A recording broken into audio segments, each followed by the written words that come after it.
watching the Scottish Football Zone with all the build-up and reactions.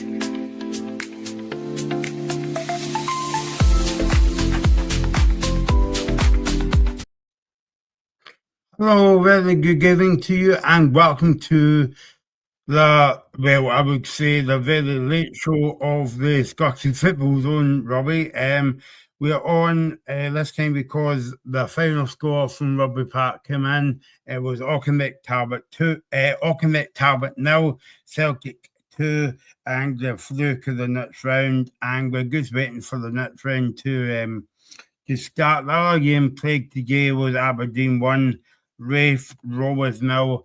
And we'll get on to it, Robbie, because there's plenty of games yesterday to talk about as well, including your beloved St Mirren as well, winning on penalty kicks. But I suppose like the shock of the weekend was the two Edinburgh teams going out of their cup, Hibs and Hearts. Very big shockers. I thought, Michael, I didn't really expect it, to be honest with you. Credit to you, because you actually called it Falkirk being one of the shockers on the cards, and go to give some credit to John McGlynn. He's slowly becoming manager of the season for me, Michael. He's doing excellent.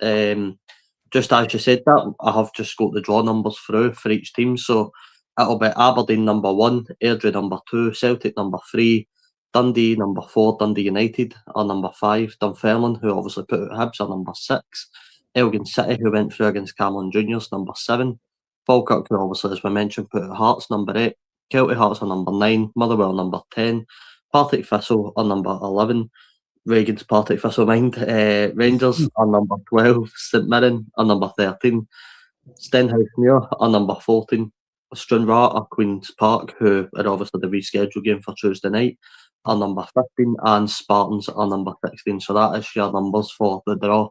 Premier Sports still no get the draw underway yet, Michael. I think we'll be waiting another maybe 5-10 minutes for that. But it was a good weekend of cup action. A lot of shockers, I think.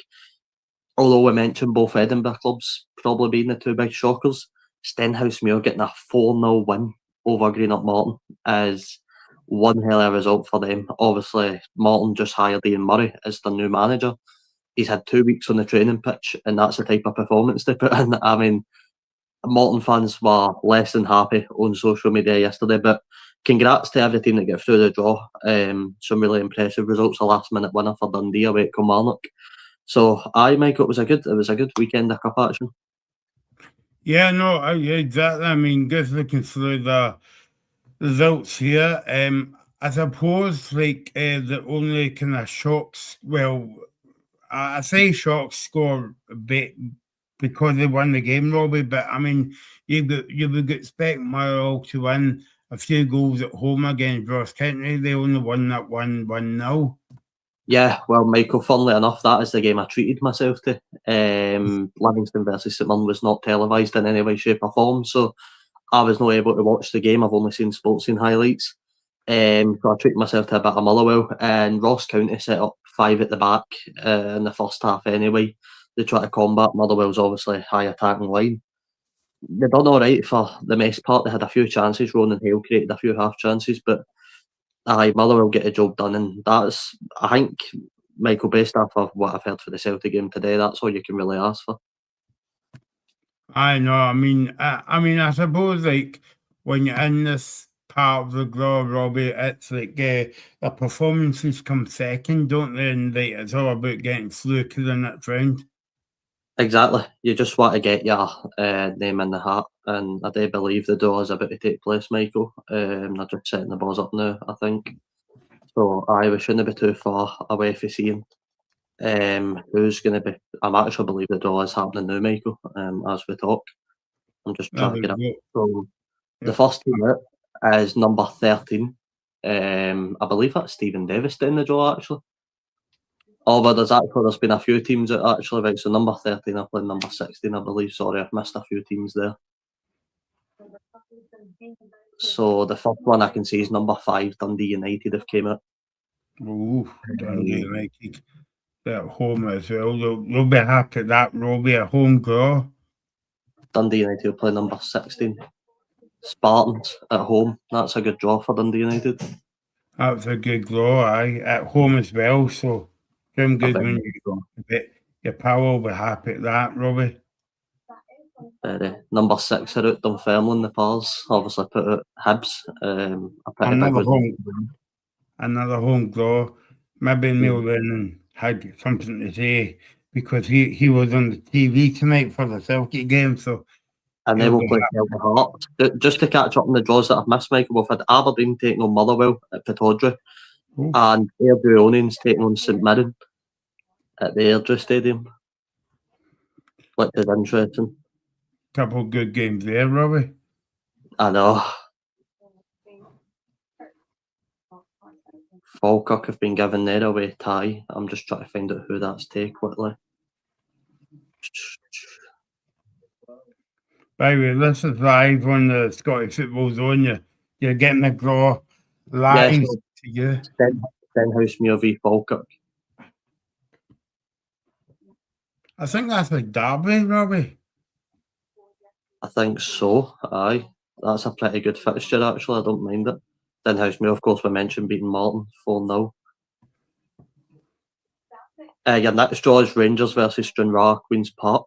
And Celtic are out the draw, Michael. Celtic have came out next.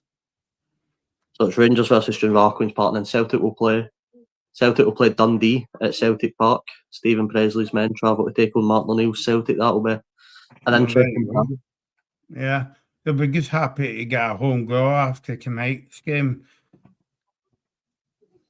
Aye, number 7's at Elgin City will play Partick Thistle. A good draw for Reagan. Mark Wilson's men will play against Elgin City. That is your draw, Michael. That is a pretty interesting draw. I don't imagine there's on the basic, there's no too many shockers in there. So you've got Aberdeen v Motherwell, Airdrieonians v St Mirren, Dundee United versus Spartans, Dunfermline Athletic versus Celtic Hearts, Stenhousemuir take on Falkirk, Rangers will host Stranraer Queen's Park, Celtic will host Dundee, and Elgin City will host Partick Thistle. There you go. Thanks, Robbie. Yeah, I would say the Motherwell Aberdeen. Did you say that's going to be an interesting game? Yeah, Aberdeen versus Motherwell, Pittodrie. That'll be probably the pick of the bunch for me, to be honest, for the next round. Looking at shockers, Michael, there's no really a lot, to be honest with you. I'm not really seeing much in terms of the way of what could be shockers. I think maybe Celtic playing Dundee. I mean, you know, Celtic will be heavily favoured to win it, but Stephen Presley's got Dundee playing on a good terms right now. Yeah, no, he's actually turned them round, Robbie, a wee bit since the kind of derby one. What was it, last weekend against? 2 weekends ago against Dundee United. Aye, they did. And you're right, he has. He's proven a lot of people wrong. He's through in the cup, putting out a Kilmarnock team that look a bit deflated, to be honest with you, Michael. But no, I think, to be honest with you, I think most teams will be happy with their draws. I don't imagine Stephen Presley would have handpicked that draw, to be honest. But I mean, look, he's got to. Oh wait, I've completely got it wrong, Michael. It is no. Right, the Scottish Cup have got it then because it is Celtic versus Dundee. But see on social media, the Scottish Cup have put Celtic v Dundee United, who are they? So Dundee United are playing the Spartans. So that they got that wrong. So I don't think Stephen Presley would have favoured that draw. But it's one that he's got to take confidence in. You know, he's got to take his players there and try and obviously cause the upset. Robbie, before we talk about the other games yesterday, and obviously you can talk about the game we come back as well. We'll be joined by Ethan as well to talk about the Celtic game tonight against Auckland. But our pal Reagan, his second team in Glasgow, Robbie, I've got to get that wee dig in. He was away to Partick Thistle yesterday when they took on Minclose at Firhill, and Partick Thistle ran out 3-1 winners against Minclose. And after the game, Reagan spoke to Tony Watt, but first up, he spoke to the Partick Thistle manager, Mark Wilson, about the game.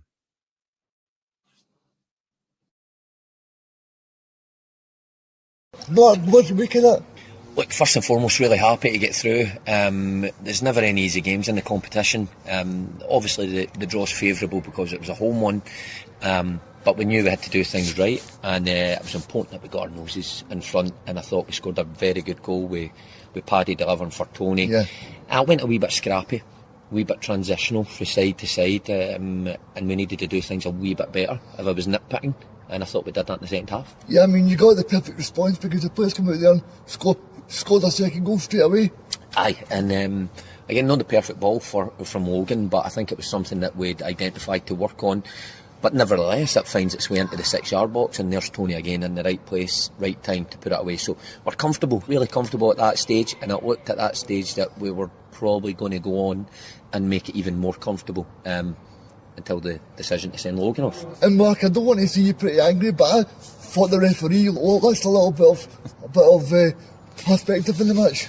I think so. I mean, he's booked Logan earlier on, and I thought it was about him. So credit where credit's due, because he stops a promising attack. But the one he sends Logan off for his second yellow card is honestly, it's extraordinary. And when we want players to track back, and we're part of a game here that does allow people to tackle and slide tackle at that, then I have to question that decision. I've highlighted that Lloyd's had a lot of red cards so far this season, and that's another 2 today. And it just changed. It just kind of changed the way the game went a wee bit. Yeah, it did. I want to ask you about Diak because he scored the goal. He done pretty well. I think it's just so important you've got that people pushing each other at the top end of the pitch. That's it, we needed that. I mean, we've run so long with Tony and Alex. We obviously need a third, and Nico's certainly got the attributes. And if you look at his goals return this season when he's been out on loan at Kelty, it's been pretty strong, and that's why we brought him back. And great, in his second appearance here, he came on obviously the other night, but it was great to see him score the goal that just settled our nerves. Yeah, I mean, Mark, I think the players have done fantastic for you this season. I know it was a difficult one for you the other night, but I mean, the players have done fantastic. Second in the league, fifth round of the Scottish Cup as well. Brilliant. I think if you had to sit back and take stock, like you're saying there, I think we can be really pleased with what we've done here. Good position in the league, deep into the League Cup. Obviously we went at the Challenge Cup, which was hugely disappointing, but we're now right in the mix at the right end of the Scottish Cup, so job well done so far. So what are you hoping for the next round, Mark? Are you hoping for a glamour tie? No, listen, I'm boring, unfortunately. I just said there as well, I would like a tie here that's winnable. I want to go as far into the competition as possible. However, I get the clamour for a glamour tie that can make money in an interesting and exciting away day for the fans. I get that. Yeah, and I just want to ask you, finally, because it's January, you looking to add any players to the squad, Mark? I'm the same as everybody, every manager, looking for the right options to add a wee bit of depth, and we're working hard. We have been working hard for a number of months now, but these things take time, and finger.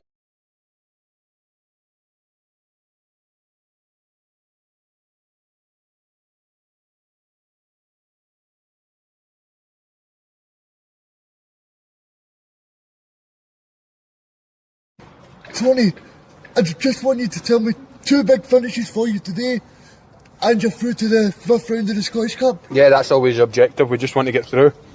2 goals is always good to add to it, but no, the main objective's to get through.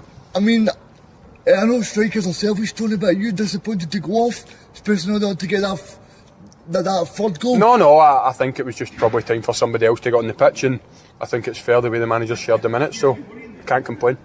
I'm just going to ask you, do you enjoy playing with Big Alex? Because I've spoken to Alex a few times. I think 2 of you work really well together. Yeah, Alex is a great guy and a great worker, and he's a good player as well, and it's easy to play with him. I mean, I just want to ask you in terms of the next round, are you hoping to get a big tie, or what are you looking for? You want to probably get a tie that you probably feel that's winnable, so look, we won't look too far in the future, but we'll take anything. I mean, obviously it's been difficult for you the last few matches, especially going 3-2 up against Inverness and then lose the matches. It's just important now that you get back to winning ways. Yeah, it'd be good to just keep momentum and just keep winning games and seeing where we can end up. And then you've got a massive match here next week against Scott Brown's team. Yep, that'll be big, aye. Talk to me about that, Tony. No, it's like every game, it's going to be hard, and it's going to be a game that we feel we can win, and they'll obviously feel they can win, so we just need to put our best foot forward and see what happens. Thanks very much for joining me, Tony. Thank you. It's good to talk to you, mate. Cheers. There we go. That was Tony Watt after the game yesterday. The Packet Thistle won in the next round of the Scottish Cup. We're now joined by Ethan. We're going to talk to you about that most exciting game tonight, Ethan. Maybe that's 90 minutes that you won't get back on a Sunday night. Celtic 2, Auchinleck Talbot 0 on the game. Just to recap the draw on the game, or on the Scottish Cup, actually. Aberdeen Motherwell as the tie of the round for me. Early against St Mirren. It's Dundee United against Sparkins. Dunfermline against Kelly Hearts. Skinnersmuir, Falkirk, Rangers, Glenra, Queen's Park, Queen's Park, sorry, yeah. Celtic, Dundee, or Elgin City against. By the way, that was Packet Thistle there as well. So, first of all, Ethan, before we look at the draw, what do you think of the performance tonight? Well, I don't think the performance of Celtic was very good at all. I think obviously you make a lot of changes to the team, and you on that plastic surface you don't maybe expect Celtic to win by a ridiculous scoreline. But I think being 1-0 up with 5 minutes left of play to go was a little bit embarrassing, probably from a Celtic point of view. And I don't think any of the players that come into the starting 11 done themselves any favours and Martin O'Neill's plans for the future. And I think it was a weak performance from Celtic. But looking on the other side of it, I thought Auchinleck Talbot were absolutely excellent to a man. They put in a really good performance across the pitch, and for a team that hasn't played in almost a month, it was an excellent performance from them. And I think they can take real pride and confidence into the remainder of their season. Obviously, they're still battling for the league title down in the what would be the Lowland League First Division, is it? The one, I think so, yeah. Yeah, the one that I think that's what it's called, or the sixth tier as we probably more often call it. But and excellent for the player at the end. I can't remember his name. Got man of the match. That'll be something he'll obviously remember for the rest of his life, getting the man of the match award against Celtic. Obviously, I'm pretty sure he would have traded that for getting the win on the day. But no, I think Auchinleck Talbot can be really proud of what they've done tonight, and that's probably the main takeaway from the match. I think Martin O'Neill said after the game that he was joking with Michael Stewart and Martin O'Neill, who had said it wasn't the best Celtic performance, and I think everybody said that, and Martin O'Neill was going to have a go at them jokingly, but he agreed that it wasn't a very good Celtic performance. But the main thing in the Cup sometimes is getting through, and that's what Celtic have done. And obviously it'll be a more difficult draw in the terms of a more difficult game, in the next round by the level of opponent in Dundee. But as Martin O'Neill said, it's a home tie, which is obviously ideal for Celtic. Ethan, I know you're right, and Celtic go through and get a job done. That's all Celtic needed today. See, as a fan's point of view, with 12, 13 days left in the window, is you're worrying getting signings in, and obviously Martin O'Neill was at Fir Park on Saturday watching Mass. Well, we can only assume he was watching Mass Venetia. Obviously, he might have just been enjoying a game of football, but from a fan point of view, it's the sort of worry that you need to try and get signings in becoming increasingly more likely. Are you hoping to try and see the club make some signings soon? To be honest, Robbie, I've not really got a worry or a disappointment anymore, because the expectations are so low that anything comes as a sort of bonus at this point. I expect Celtic will get a striker in at the very least. The quality of that striker, the status of that striker, how that striker comes in, whether it's a loan or Celtic go to the free agent market again, I really don't know. But if Celtic will have any ambition of retaining the league title at the very least, then they will need to sign a striker at the very least. probably another central defender, probably another winger. But yeah, I think it's a really weird situation at Celtic as we keep going on about. But no, I don't really. It's something that I've just stopped even really thinking about. It just comes as sort of a second nature now, I think, to the Celtic fans. And you see, even after Celtic get the second goal, they're still singing the chants about sack the board and whatever else. And you can probably see why, because I think that was Celtic's second choice squad tonight, second choice team that started barring Callum McGregor, who obviously retained his place, and it just wasn't a good enough team to really beat Auchinleck Talbot convincingly. And it should be. You look at the finances for some of the players in that team, and Celtic. Don't get me wrong, Celtic could have scored a lot more goals than they did with the chances they had on another day. And Vojami Sinisal didn't really have much to do, but at the end of the day, it doesn't really matter if you're not putting the ball in the back of the net, then it doesn't really count for anything. It was a similar story for Johnny Kenny again tonight. Obviously, he gets his goal, but I think he easily could have had a hat-trick. He was really unlucky with that goal that was offside as well. It was a good finish from him. But yeah, I don't take really... I think these games are always ones that you can't really look into too much against an opposition that's in a completely different stratosphere. No disrespect to Talbot, but yeah, good win for Celtic in the context they've avoided the greatest banana skin in Scottish Cup history. But yeah, the performance wasn't great, and I don't think any of those players that started that match are really going to switch the narrative immediately on getting into Martin O'Neill's strongest 11 for the game on Thursday. I thought the only man that kind of stood out for Celtic tonight was obviously Luke McCowan.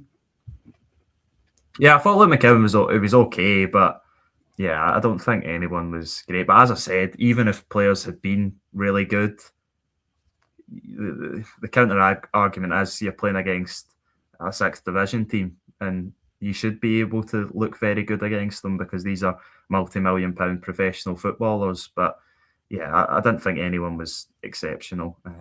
And yeah, I think it'll probably be the same Celtic team to start on Thursday that did against Falkirk the other night. Yeah.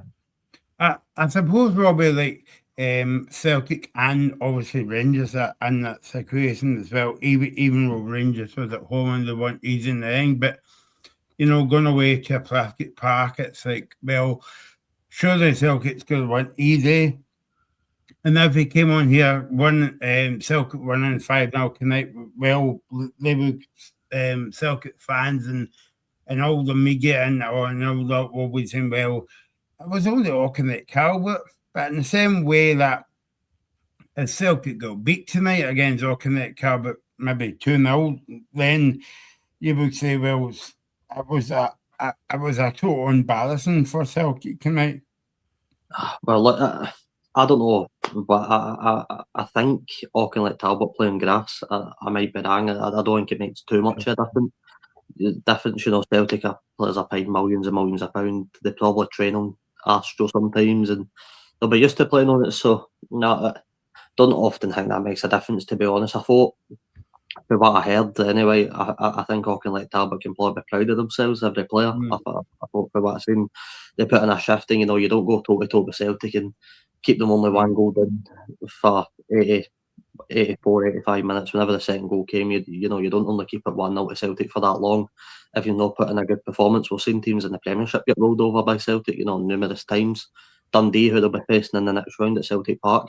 How many times have Dundee went to Celtic Park and get rolled over 6 or 7-0? So, it happens all the time. So the fact Auchinleck Talbot keep it to 2, it shows how good a performance they put in. Ethan's right, that boy to get man of the match, he'll carry that for the rest of his days, and that will always be his moment because he obviously deserved it on the way the game went. And I think Auchinleck, they'll not be happy with it, obviously, but they'll be happy with how far they come. They got quite far into the competition. And Celtic just need to get the job done. I think Ethan mentioned there about, not being worried because there's not too much expectation on the board to actually deliver it. But with 13 days left in the window, Mike, I'd really be questioning getting a striker in at this point. I'd thought Celtic would have had deals done by now, to be honest with you. I really would question what the recruitment team's been up to for the last 4 months because the fact that deal's not been done, and the fact that you're getting, Martin O'Neill gone to Fir Park to watch Motherwell, and they might have only been able to watch the game. Well, I suppose we'll never know, but the likelihood is they would have been keeping an interest in Mas Venetia, who done very well against Ross County, I should add. So I will see what happens in the next 13 days, but Celtic just needed to get through. Like Rangers needed to get through on Friday night, and they both did, and they both set themselves up for favourable home ties. Yeah, no, definitely. And I think the last word on this game, Ethan, would be even though Celtic won by 2-0, Celtic weren't the dominant force that we're used to seeing down the years. But I think, I know that listen's a bit daft, but Auchinleck would be a bit happy coming out that game 2-0. Yeah, they will be, because some of those players and some of the excellent attendance of Auchinleck Talbot fans that travelled to made the short journey to Rugby Park would have been a little bit nervous, because I think we look at the match, it's one of the biggest days in Auchinleck's history in terms of the opponent. Obviously, they've had some big cup upsets in the past, but in terms of the level of opponent they're playing against, they wanted to really make the most of their big day in the Scottish Cup, and I think they did do that. Obviously, you can't have any expectation for a team like Auchinleck Talbot to beat Celtic, but to give their all and compete and really make it difficult for Celtic, where the fact is 5 minutes to go, the Celtic players, some of them are celebrating the Sebastian Tenetke goal, and obviously rightfully so, because they would have been a little bit nervous, although, as I said, Sinisal didn't have much to do. All it takes is one attack for the home side, or, well, you could say home side, to get a goal, and then it's the extra time, and then anything can happen. But I think you could see how much Auchinleck Talbot put into the game, and I think Michael Stewart was praising their fitness, and rightfully so, because they just kept going, and you think, oh, they're going to tire and give Celtic loads of chances and Celtic will pull away, but it never happened, and it took that moment of magic, you could say, from Sebastian Tenetke to clinch the game. I thought he was pretty positive when he came on, but yeah, he's been a player who's been in and out for Celtic, quite inconsistent, but yeah, I think there is certainly potential with him on the left wing, and I think he'll start again on Thursday night. But yeah, job done for Celtic, and but obviously they've got bigger fish to fry in terms of the Scottish Cup opponents will get more difficult from now on, and you would think, and then the league battle, which they'll need to sign a striker. I completely agree with Robbie, otherwise they can probably kiss goodbye any aspirations of retaining the Scottish Premiership title. In a month where there has been so many cup shocks, not even just in Scotland, but and in Scotland we've just seen the two Edinburgh sides crash out of the cup to respectively two good opponents by the way, Dunfermline and Falkirk. Down in the south, we've seen Macclesfield put out the FA Cup holders in Crystal Palace. It's been a weird sort of couple of months for shockers in football. There's already been a lot of drama this season, a lot of shocks and a lot of surprises. So Ethan's right, near the end of that game, the main thing on Celtic's minds would have been get another goal and get this wrapped up before any late drama happens. We've seen it happen with Dunfermline yesterday. I really didn't suspect Hibs were going to go crashing out in that style. Obviously with that late strike, so it was important that Celtic got the game wrapped up. They did, and look, Auchinleck Talbot will be really proud of themselves. I'm sure that manager will be chuffed, and they'll go back to obviously focus on their battle in the 6th division. So I hope they have a good, successful season. Auchinleck Talbot have been one of the clubs that seem to have had a few pretty glamour ties in their favour the last couple of years in the cup run. So they'll maybe start coming out of division soon. But no, I think it was job done. You're looking at the next round, Michael. I said it when the draw first got made. There's no much room for a shock. I'm not looking at many fixtures saying, a shock could happen there, a shock could happen there. They all, for all the Premiership teams that have their own low league opposition, it's all pretty favourable ties, to be honest. Let's sorry, Michael. Sorry to jump over you. I just wanted to get his name. It was Ross Clark who got man of the match, so I just wanted to say his name rather than the Auchinleck Talbot player that got man of the match, to give him his credit. But yeah, like the Spartans have done the best out of the Edinburgh clubs, surprisingly. I think you could make the case that maybe Auchinleck Talbot have done the best out of the Ayrshire sides, with obviously Kilmarnock and United crashing out yesterday. Before we go on to we'll move on to the Livy St Mirren game in a minute. I'm sure Robbie has got something to say. That's why it's called Robbie Rants as well. But let's speak about one of the ties of the round, Robbie, last night at Tynecastle, between Hearts and Falkirk. And by the way, I'm not going to say it, guys, but yeah, I did cover right on Friday. So 1-0 the time. I've got it right in 42 years, but anyway, let's move on. Final score: Hearts 1, Falkirk 1.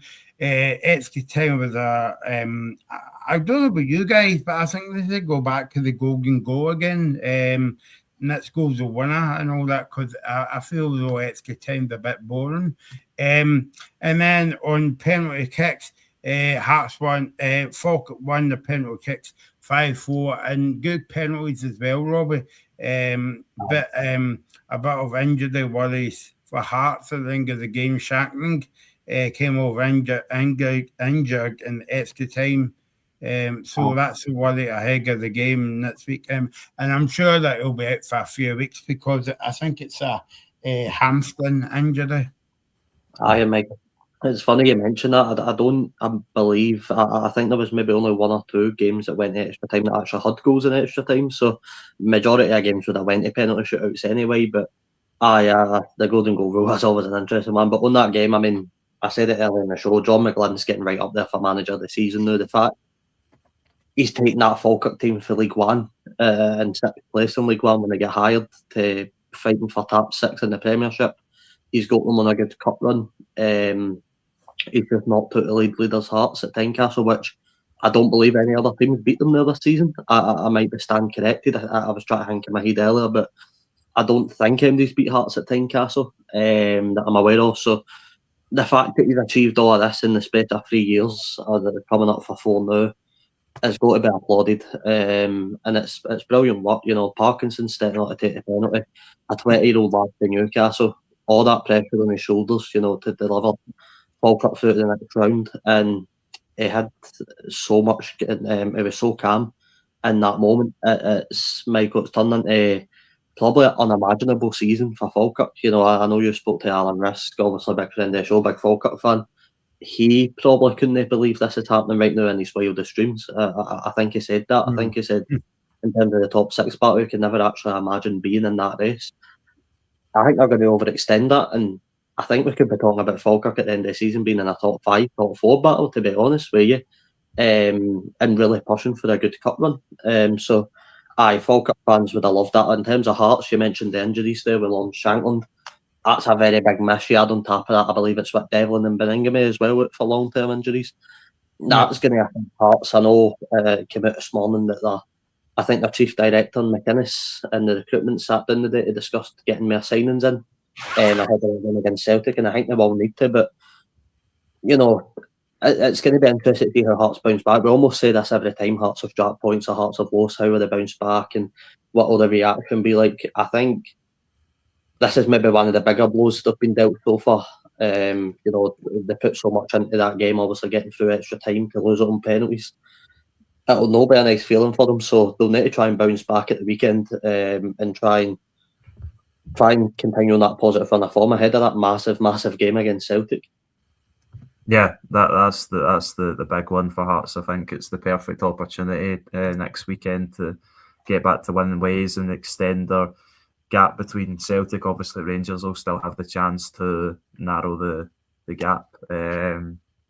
Well, not narrow the gap, keep the gap the same if they win their game. But yeah, a big blow for Hearts. But then again, we've seen them go out in the first knockout round of the League Cup, obviously at the hands of the holders, Robbie Collins, St Mirren. So yeah, I think the more concerning thing for me is the injuries to Devlin and Shankland. I think they'll be absolutely massive blows. Probably 2 of your most important and best players for Hearts this season. One who obviously dictates the tempo of the game and one who's found the back of the net more than anyone else. So, yeah, it's going to be a big blow for them, and they'll need to find players who can come in and replace them if they've got them in the squad. They've got a few strikers who haven't really played as many minutes as they would probably like. I don't know if they've got a player who can replace Devlin in there. We'll obviously see in the coming weeks, and especially when Celtic go to Tynecastle. But yeah, a big blow for Hearts to lose. But as you said, credit to John McGlynn and Falkirk. They've been excellent this season, and they seem to be getting better every week. They started the season giving away a lot of cheap goals, I think, and getting points here and there, but they became a really solid defensive unit recently. Scott Baines, I think, prevented the most goals in the Scottish Premiership, so he's had a really solid season. You can see why they've signed him up. But yeah, I think for Falkirk, I completely agree, Robbie. I think they have a really good opportunity to nail down their place in that top six and maybe try and chase a Hibs, especially, who will be coming off the back of a really surprising loss to Dunfermline, and they might have dropped their confidence. But for Hearts, the cup runs have been pretty disappointing recently. Obviously, they went to the semi-final last year in the Scottish Cup and lost to Aberdeen, but 3 of the last 4 they've been knocked out in the first round, because they were knocked out in the first round of the League Cup last season as well to Falkirk at Falkirk Stadium. So yeah, I think they'll be looking to do better in the cups. But if you asked Hearts fans if they would trade a lack of cup success over 2 seasons to win the league, I think you would know the answer. So at the end of the day, I think Hearts have got bigger fish to fry, and maybe it's just less of a distraction with these injuries in the future. I'm not saying that obviously Hearts would have wanted to win the match, but at the end of the day, it's certainly not the end of Hearts' season, is it? Aye, and by the way, it's a pretty interesting draw. Falkirk have ended up with Stenhousemuir away, top of League One. It's a team that, Falkirk have been in that position. We speak about when McGlynn first joined in League One. He knows what that's about. I'm sure he'll show Stenhousemuir a lot of respect, and I'm sure Stenhousemuir will be right up for the challenge, by the way, as well. I think, as I mentioned at the start of the show, Michael, for me, Stenhousemuir putting Martin at a big shot, but putting 4 by them in that process. Usually we think a shock is just a team putting another team out that are sort of lower opposition, but to do it in that style and to do it by winning by 4 goals, that's got to be applauded for Stenhousemuir. So that's going to be a really interesting game, and I'm sure John McGlynn will fancy his chances of getting a decent run on the cards. You're just looking through the draw. There's still a lot of what will I say? A lot of favourable teams for the Premiership teams. If you know what I mean. Like, there's a lot of teams in there that if they can get through their games, the Premiership teams would fancy their chances at another decent cup run. I'm looking at my own team, up for the cup double, as they say. But there's still a lot of teams in there that will favour going on a wee run. Yeah, exactly that. It's not the easiest draw for Falkirk, obviously, because it's away to Stenhousemuir. I think was just looking at it there. They've played 31 games since the League Cup group stages this season and only lost 4 of them. They're obviously doing really well in League One as well, as Robbie said. So, yeah, I expect Falkirk to go there and win, but I think Steny will make it pretty difficult for them, as they obviously did for St Mirren's neighbours at the weekend. I don't expect them to beat their neighbours. Yeah, I'm pretty sure it is a bit of a local derby, Steny and Falkirk. It's a derby, yeah. Aye. Oh, is it? Yeah. Aye, I think so. Aye. Just for that comment, I'm pretty sure Ethan, by the way, was talking about the League Cup when he was talking about St being the holders, no, the Scottish Cup, for obviously our Aberdeen. Yeah. St Mirren knocked Hearts out of the League Cup and then went on to be the winners, which would make them now the holders. Yeah. Before you go, because I know Robbie has failed a fitness test again. You might have to fail him even in this window. I want to talk about the St Mirren game, but I mean, like, in terms of Hearts, I mean,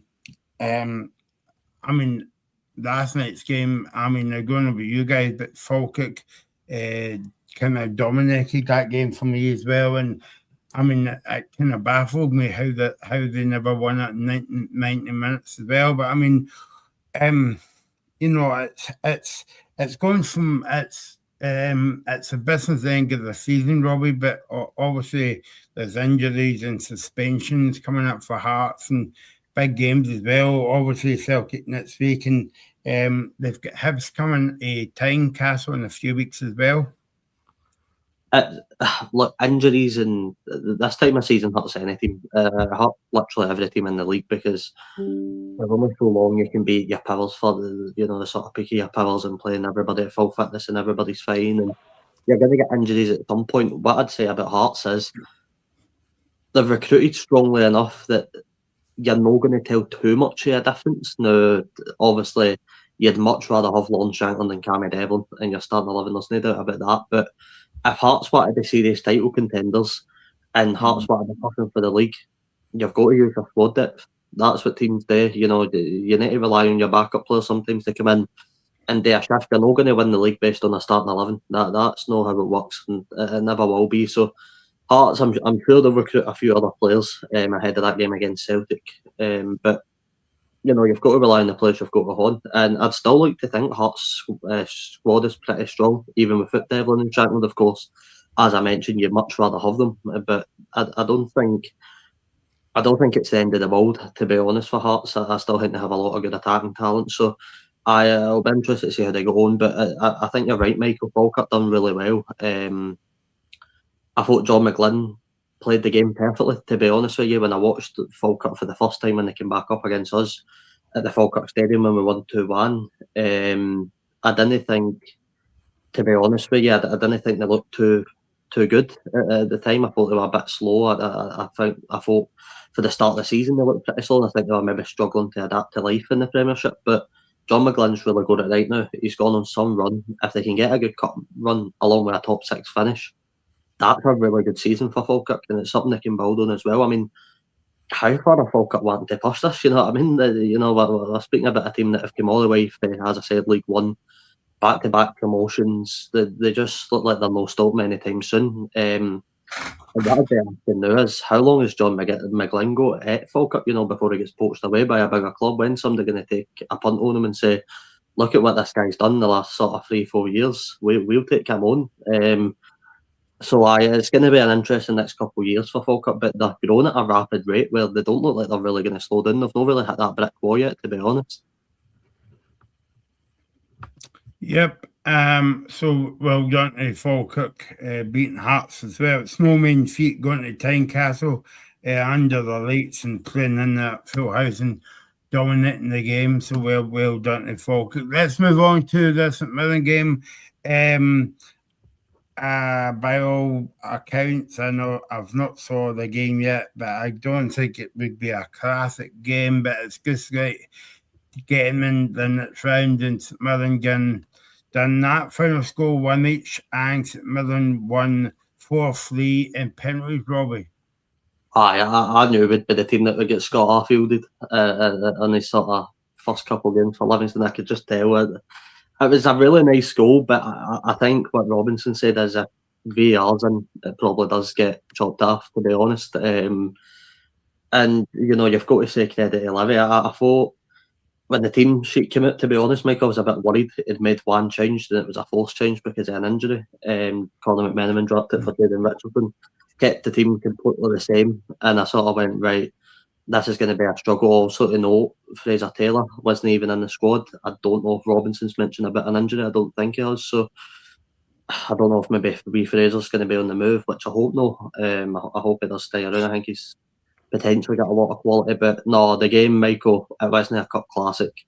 Although I do believe Roger Hanna, who was doing reporting duties, did say it was a bit of an end-to-end game like basketball, but the highlights didn't really show that, to be honest with you. But we got through extra time, which again was a pretty slow one. I don't even remember the highlight package showing it in an extra time, to be honest.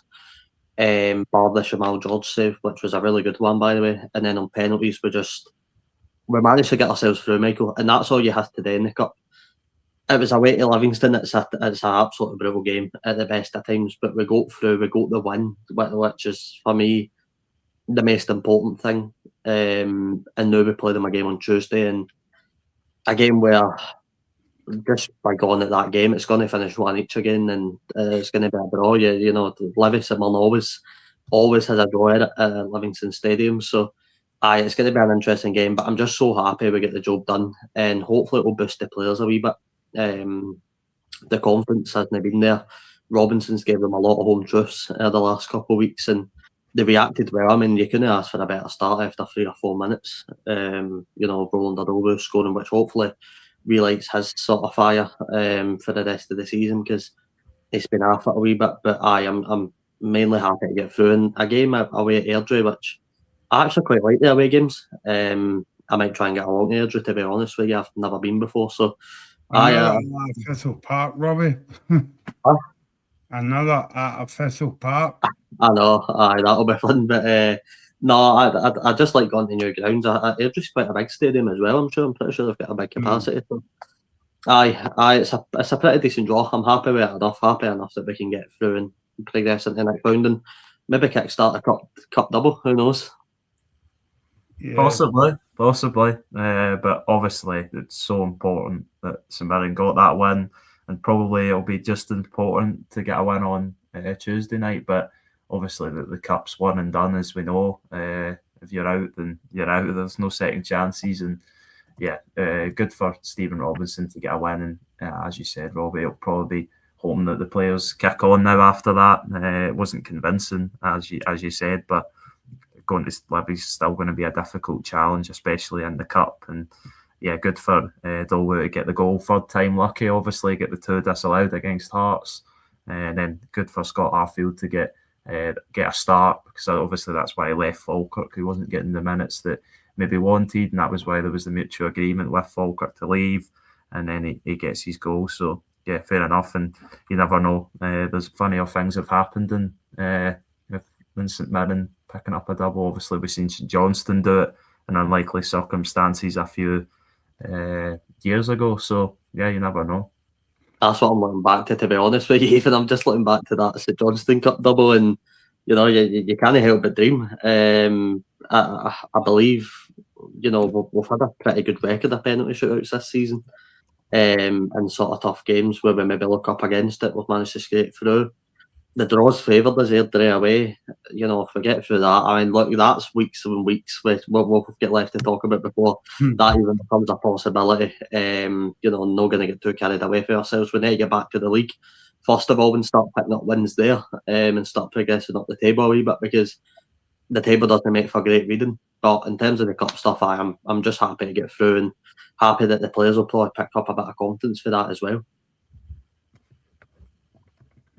Yeah, no, I saw your fan club in Robbie as well. That Robbie that rants fan club, and try and say that with you, Stephen.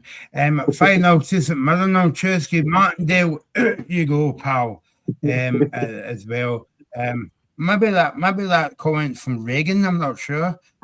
Because he tipped Martindale to go about 2 seasons ago, and guess what? He's still there as well. But I suppose, Ethan, it's like you know, obviously it doesn't have to be pretty long if you get the job done, and St Mirren done that yesterday. Yeah, exactly that, and that's what it's about in the Scottish Cup. It doesn't matter how well you play throughout the games, because if you keep winning and you get into the habit of winning in the cup games, and it's an excellent habit to have, and especially when you go up against Premiership opposition as well. There's so fine margins, as I've said, between a lot of the Premiership teams this season. They're all pretty much capable of taking points off each other. Obviously no points up for grabbing the cup game, but yeah, excellent for St Mirren in the win. And for the conversation on extra time, I think extra time is something that is so boring and maybe needs change. But then again, how do you change it? Because I think all 5 games that went beyond the 90 minutes in the Scottish Cup this weekend all went to penalties. So yeah, I don't know how long golden goal would take, Michael. That would maybe take about an hour to find a goal. No, you know how we change it. We bring in MLS penalties and cut out the extra time. Just go straight MLS penalty style. That would be good in Scottish football. After the Kilmarnock howler for the Dundee second goal, that would certainly be an interesting aspect. But no, I'd agree with you, and I think it does. Ethan, sorry, it does need changed. Where they need something a bit. Well, it's a Sunday, Robbie, so you can give him that name.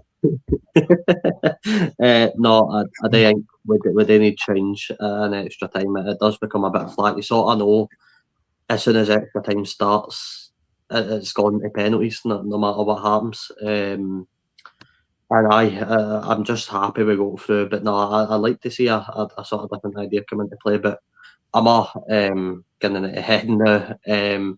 Rob was right, by the way. Has actually been wanting Martindale sacked for 5 years. I've been wanting him sacked for 5 years, and I think he should have been. But aye, that's a conversation for another day. But no, cheers for letting me hang out with you for a wee bit, boys. I will be back on Tuesday for St Mirren versus Livingston again, which I'm sure will be fun. I'll be live about 7:15, live reacting to the team news as it comes out. I'm not sure if I'm going to be joined by anybody, but if not, I'll be here anyway. And I'll be back after the game as well for probably about 20 to 30 minutes, just talking about the game after it happens. So you might see me by myself, I might be joined by a full panel, who knows. But I hope you enjoyed the rest of your weekends, and I'll speak to you soon.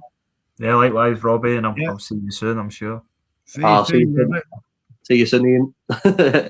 I'll talk to you later. So you're watching the Scottish Football Zone with myself, Michael, and Ian Barrow tonight. Taking. By the way, have you ever been called Ian before? No? I don't think I have, but you know, it's easy kind of mistaken into Ethan. Well, yeah. The same. So, yeah. Not kind of the same, but similar in that kind of way, the sounds and all that. But yeah, I mean, I've been called some names as well, but I can't tell you on here. But I suppose you can obviously have a wee guess at what I've been called. Michael, get to. Okay. Let's speak about the first shot of yesterday. And this was where we were building up on Friday to be a kind of old-fashioned cup tie, Ethan, but it didn't kind of live up to it. Confirming one Hibs nil. Yeah, it was a pretty poor game. Not a lot of quality in the game at all. And yeah, I don't know if any team really deserved to come away with a win, but Dunfermline get the goal in the most maybe ugly circumstances of a goal. It hits off Miguel Chaiwa's arm, I think, and ends up in the back of the Hibs net. Excellent scenes at East End Park. I've not seen that stadium in a while, and as I think you were telling me the other day when we were doing the preview, it's a pretty good stadium, and it does look that way, and especially when you see all the Dunfermline fans at the end, the limbs as they call it, when that goal went in, and that's what the Scottish Cup's all about. Brilliant moment for Neil Lennon as well. He would have obviously enjoyed that against his old club that he managed. So yeah, an excellent cup upset to start the weekend, and the first of, obviously we've spoken about the other one, but I don't think many people would have expected both Edinburgh sides to crash out, and it obviously opens up the opportunity to teams like St Mirren or an Aberdeen or a Motherwell to really make a run deep into the competition this year, and maybe even a team in the lower division. Of course, quite recently we've seen it was Inverness Cali that were in the final against Celtic, yeah. Yeah, 2 seasons ago, yeah, something like that, where it's a team in the lower division. We've obviously not seen that in the past, when all lower division final with the Hibs and Rangers won. Of course, the last time Hibs won the Scottish Cup, but yeah, really disappointing for Hibs. And what they'll be hoping now is it doesn't sort of drip into their league form, and they can get back to winning ways there and keep a hold of their fighting for fourth place along with Motherwell. And never know with form, maybe they can go even higher, because Motherwell will continue their form. Their defensive record's been excellent, as we might get on to another clean sheet yesterday for them against the Staggies, and then Falkirk have been excellent, so they'll be putting pressure on Hibs as well. But yeah, Neil Lennon gets a pretty favourable draw as well in the next round. He was saying on Premier Sports that he was hoping to avoid any of the sort of big teams, you could say, and I think he's got that. He's got a pretty nice draw at home to Kelty Hearts. Maybe no disrespect to Kelty, but I think that's probably one of the best draws you could ask for Dunfermline, and then you can really think about booking your place in the quarter-final. Obviously, you can't take it for granted. I think that's what Lennon said, but yeah, an excellent draw, and Dunfermline rewarded for their giant killing by getting a little bit of a more favourable draw next time around. Yeah, I mean, Hibs has been going well in the league as well, but as soon as you get a shock like that in the cup, it kind of stops your season a wee bit, Rob. Ian. Yeah, yeah, that exactly. It does that, and it'll be difficult for Hibs to bounce back now. And difficult games coming up as well. They've got to go to Falkirk, which at the minute you'd probably put John McGlynn's team as favourite for that with their recent form and how they've been playing. And then they've got Rangers coming to Easter Road as well. So not an easy run a couple of games at all for David Gray, and he'll need to get a result against Falkirk. Otherwise, there'll be really big pressure, because then Falkirk would just be 2 points behind Hibs if they win in the weekend, which seems crazy to think about, but shows how good of a job John McGlynn's done. And I actually seen some Hibs fans wanting David Gray to be removed and thinking he's not the right man for the job now, which is obviously, things change very fast, but that's what happens when you're at a big club and you lose to a team that you shouldn't really be losing to. And at the end of the day, Hibs had a couple of chances. The big one was the Kieran Bowie chance before half-time, which he should score through on goal.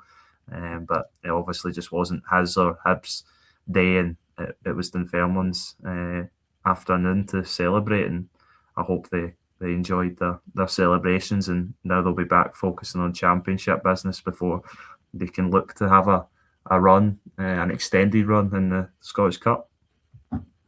There you go. Some people says that they had it yesterday at the game, but in terms of the pars and Neil Lennon, that's something for them to build on and carry on in the league for them as well, Ethan.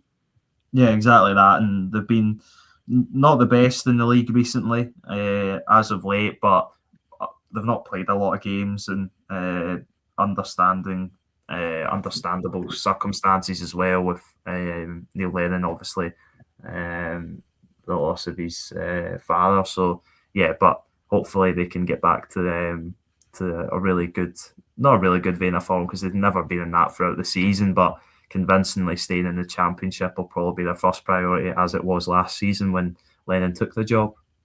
Yeah, I mean, they're not well, really... in all fairness, they are right outside the playoffs, so probably close to the playoffs.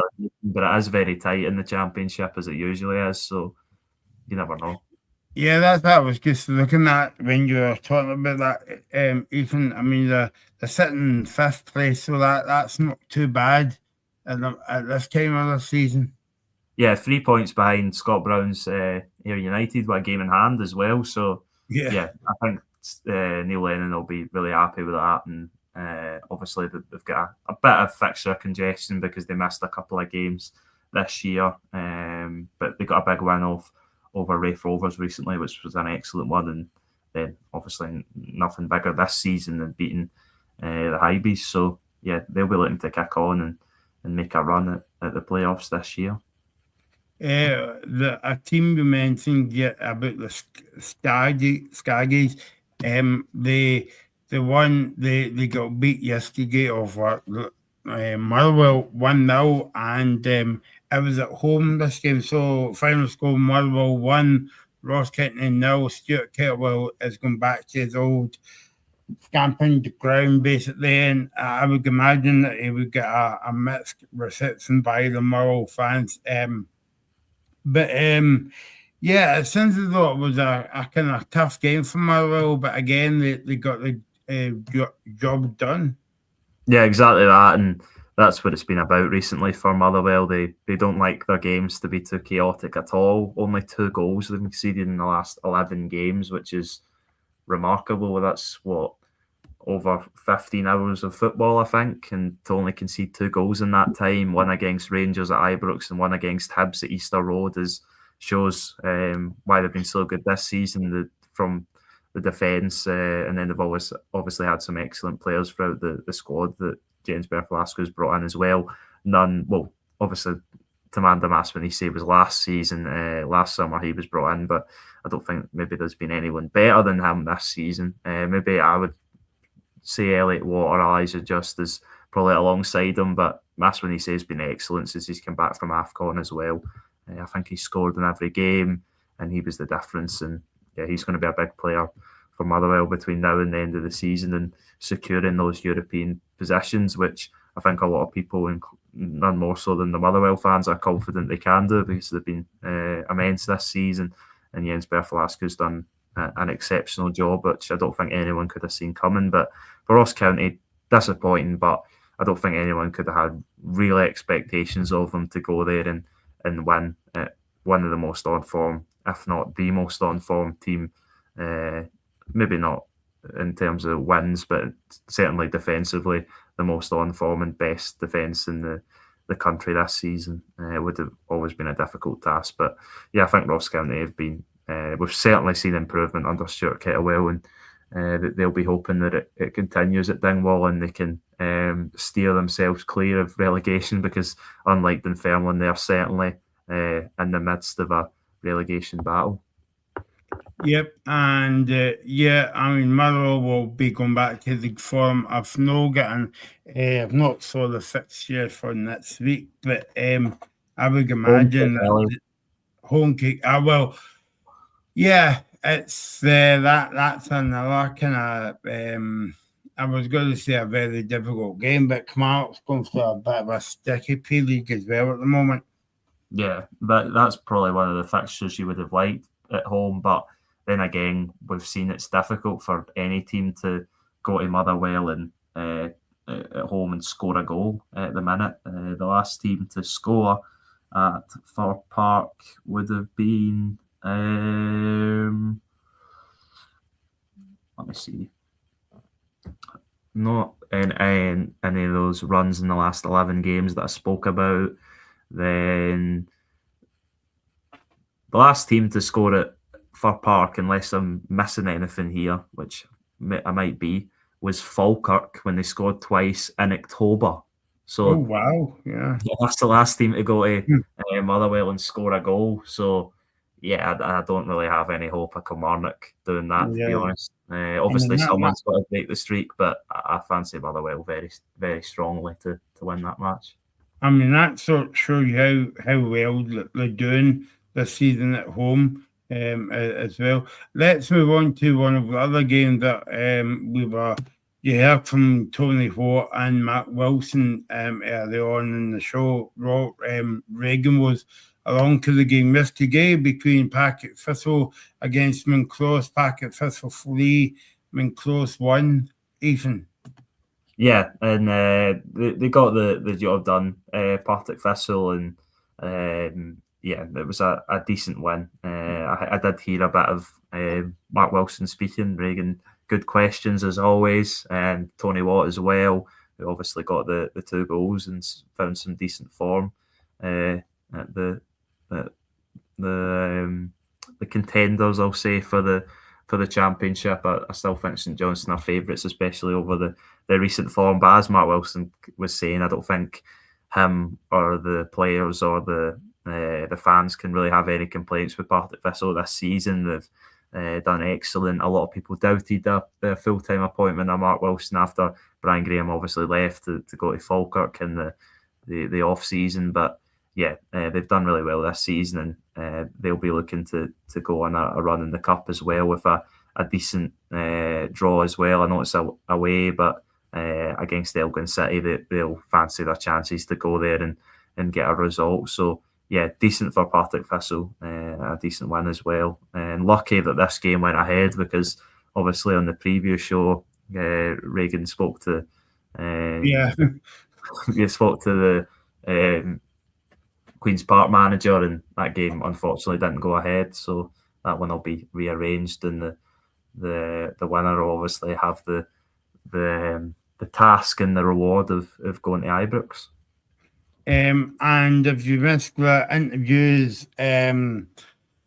what Matt Wilson, 24, they're available on our TikTok channel. You can subscribe to the channel or follow us to the channel, and you can see all the interviews Reagan and Robbie has been doing this season so far. So while you're there, and while I'm in a kind of advertising mode, you can subscribe to the Scottish Football YouTube channel. Fun enough, it's just called Scottish Football Zone, and you can like and subscribe. And we'll be back on Tuesday night for the Livingston game and the Thursday night game as well, European football. It would be a bit remiss of me to not talk about Aberdeen because they're the cup holders. Aberdeen won, Raith was 0. Again, I never saw a lot of this game, but I don't know about you seen any of the game, but look as though it wasn't a classic game. Yeah, that's I didn't see any of it either, actually, but that's what I've heard, that it wasn't too great of a game. But Aberdeen won't care. They needed that win, and they wanted to avoid the potential banana skin because Raith have been on a decent run as of late since Dougie Emery came in. I know that the form hasn't been too great very recently, but certainly a bit of an upturn for them. And yeah, Aberdeen needed a result to, I don't know, have some aspirations for a decent season. Obviously, we talk about the Scottish Cup last season papering over the cracks for Aberdeen, and it could happen again. As I said, with Hearts and Hibs going out, it seems like an excellent opportunity for all the other Premiership teams, especially, to really make a run towards the latter rounds. And I think Aberdeen can do that. Obviously, they've got a really tricky draw in the next round at home to Motherwell, who have already made the trip to Pittodrie in one of the cup competitions. They obviously went there in the League Cup and beat Aberdeen. So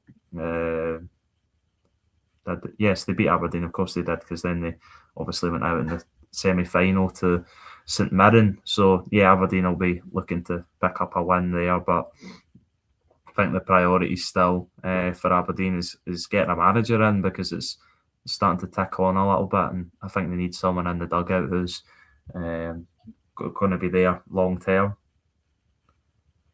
Yeah, I mean, what's happened to Aberdeen over the past couple of seasons? I mean, they won the Scottish Cup against Celtic last season, but they've not really kicked on since then.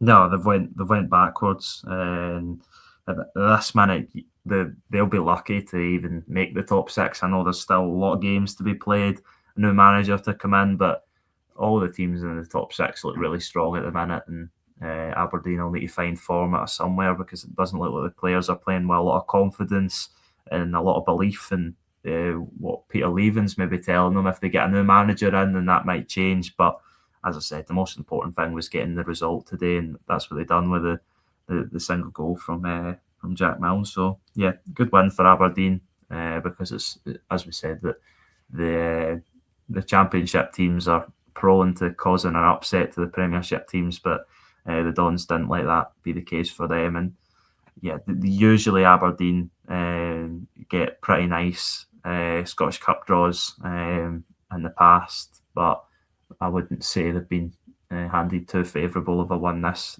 time around with Motherwell. Maybe one of, if not the most difficult. It's not because it's at home, but I'd say one of certainly the top three teams still left in the competition, along with Celtic and Rangers. There you go, that's the Scottish Cup weekend over at Scarkick on Friday night, where Rangers won 5-0 against Annan. That continued on Saturday, confirming 1, Hibs 0. Airdrie Fleets against Arbroath. Airdrie won 4-2 on penalties.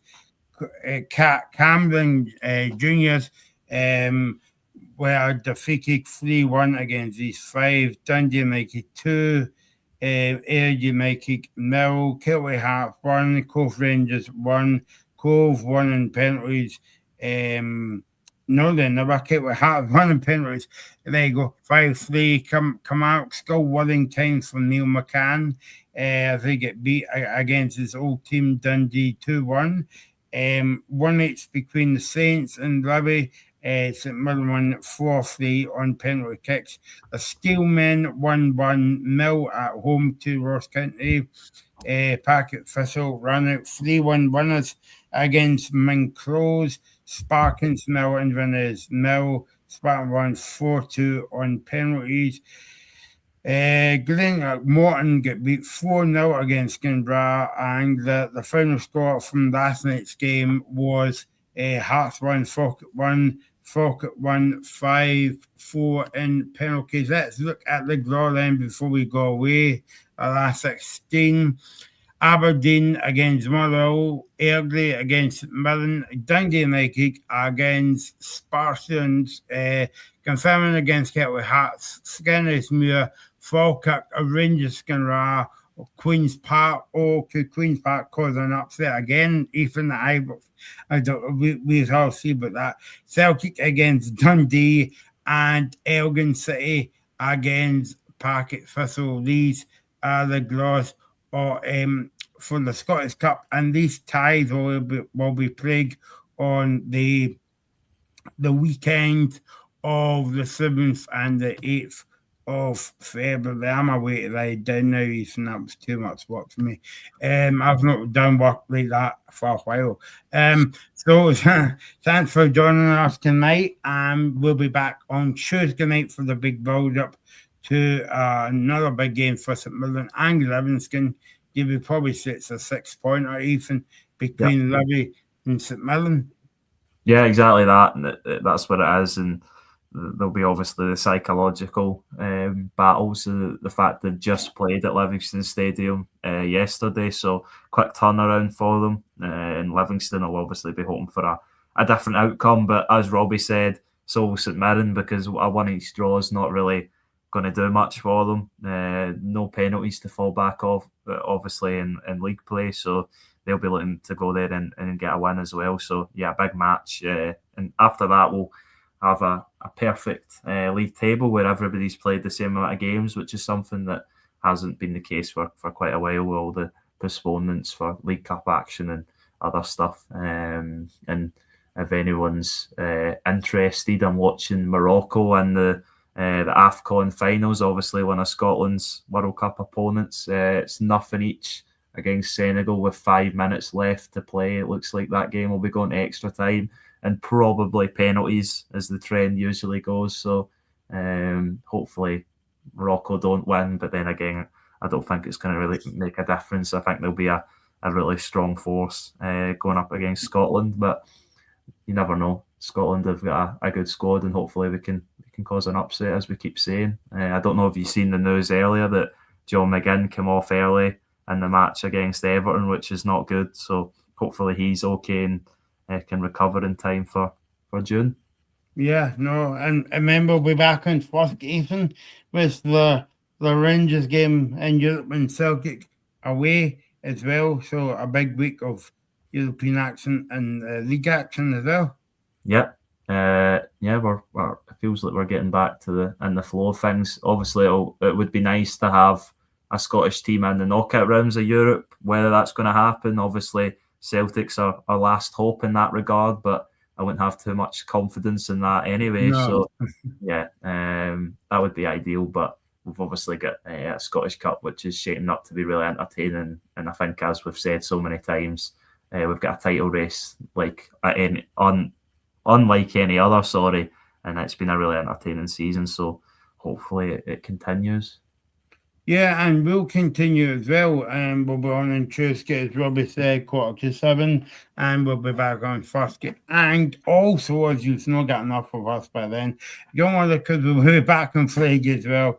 And we'll be back next weekend as always. Don't forget to subscribe to the channel. Scott Football Zones. Thanks for watching. Thanks for all your comments tonight. Thanks to Robbie, thanks to Ethan, and I don't know where Regan went to actually come on for about 2 seconds and then went away. Must get a bit camera shy, I don't know. So there you go, and we'll be back on Tuesday at 6:45 between Livingston and St Mirren. You're watching the Scottish Football Zone with all the build-up and reactions.